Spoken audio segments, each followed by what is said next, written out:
If your photographs aren't coming out as sharp as you think they should be, there's three areas you probably need to look at. One is shutter speed, it's probably too slow. Two is camera movement, there's probably some unintentional moves coming in there somewhere. And three are settings and equipment. So let's dive into each one of those and see if we can help you get the sharpest images possible. Before we dive right into the good stuff, I just want to tell a quick story about this camera that I got. When I was first getting into photography, I went and got myself the Canon 1DX, which, as you know, when it came out, was almost a $7,000 camera. And I didn't buy it new, I bought it used, but it was still very expensive.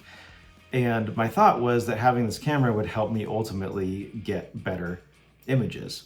But I was just starting out as a hobby photographer and I just didn't have that basic skill set yet. And spending all of this money on this really nice camera and really nice lenses did absolutely nothing for me. And my images were crap. I remember looking through on the computer and just thinking, why are they all so soft? Why are they so soft? I kind of got so frustrated, I gave up on the hobby and only got into it a few years later with a super inexpensive Canon T5i. And wouldn't you know it, by then I'd figured out how to really operate a camera and started getting some of the best shots I ever got. So just a quick reminder that it's not necessarily the equipment that you have, it's how you use it. And I see the joke there and I'm not going to make it. Okay, the shutter speed problem. First of all, if you can, use a tripod, and that'll basically solve your problem right there, and you can do whatever shutter speed you want. Of course, the longer you leave that shutter open, the more chances you have for camera movement. But using a tripod solves that camera movement issue. Mostly, we're going to get into that more in just a little bit. If you're shooting handheld, the general rule is to keep your shutter speed at 1/250th of a second or faster. Of course, you can push that. And I've seen people shoot at 1/10 of a second or even slower than that and be able to get crisp images. And that just depends on the stability of the person. It depends on the camera, it depends on the lens, it depends on if there's any built-in image stabilization in any of those things. But the general rule for me is if I'm shooting handheld, I want to keep that shutter speed at 1/250th of a second or faster just to make sure that I'm getting super crisp shots.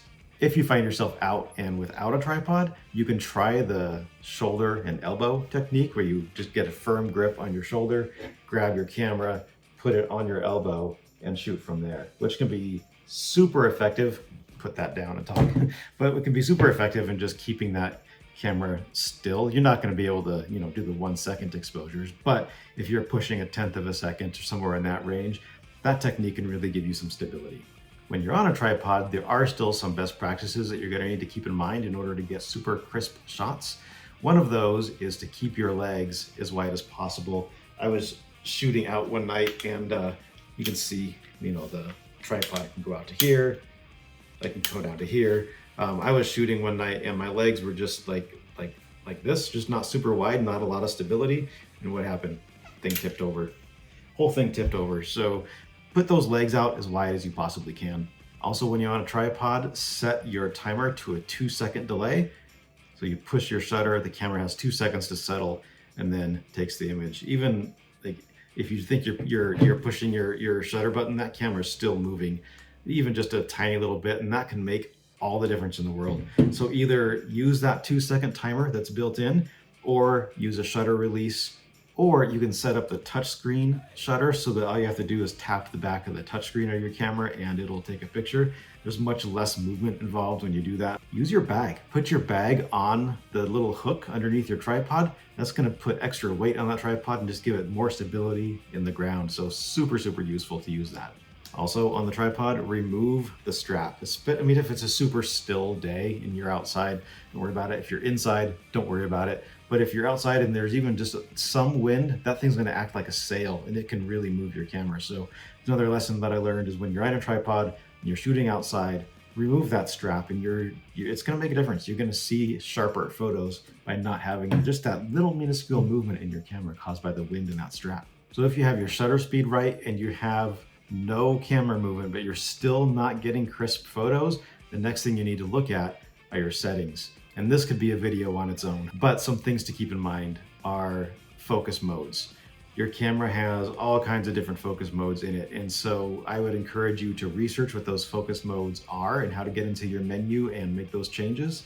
But it could very well be that your camera has a setting for, stationary objects. And if you're shooting moving objects, your camera just isn't able to lock on and you're getting blurry images. Another thing to consider is your lens itself.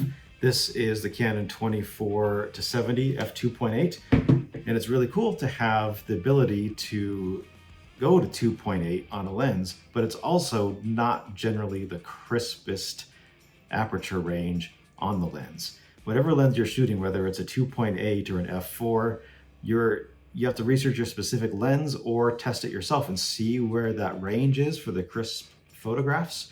Generally, like on mine, 2.8 does pretty well, but typically it's about 2 full stops down from that. So, 4 to 5.6 on that lens generally is the sharpest. And you also don't want to go all the way to the end of like f22. So avoid the extreme ends if you can, and you'll probably get crisper shots by sticking in that range.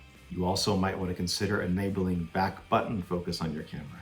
I use that all the time, where your focus button is back here instead of pushing down halfway on the shutter button.